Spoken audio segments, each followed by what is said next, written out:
Too often in our society, death is perceived as an objectively negative thing. But why is this? In many other cultures, death is celebrated. One needs to look no further than the Dia de los Muertos festivities in Mexico. These festivities sharply contrast with the culturally American view of death. There are many reasons for one to fear death, or at the very least feel uncomfortable when death finds its way back into one's life. One being the fear of the unknown. We do not know what happens after we die with any absolute certainty. Another reason would be the end of the relationship that the newly dead had with the living. There's no conclusive evidence that the dead can make contact with the living. Both of those reasons are very valid causes for death's negative connotation in our society. However, I would like to provide a rebuttal for both of those arguments. And for the first one, I apologize for my level of cynicism and realism. Everyone in this room will die.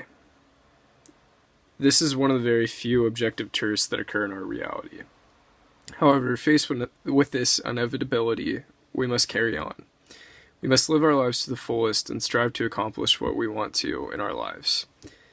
This has always been my feeling towards death, that I will essentially live my life until death presents itself.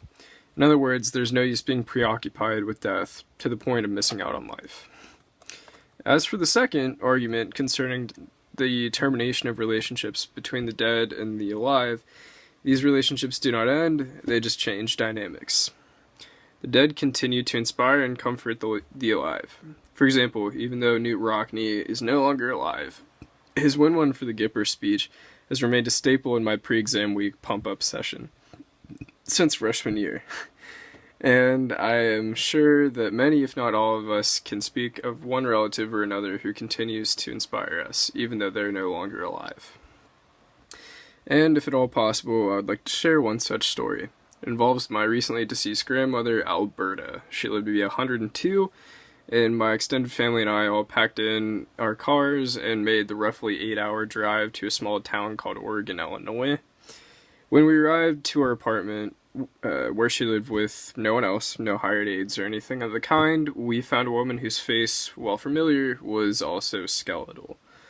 Without going too much into the details of the weekend, she passed away shortly after our visit.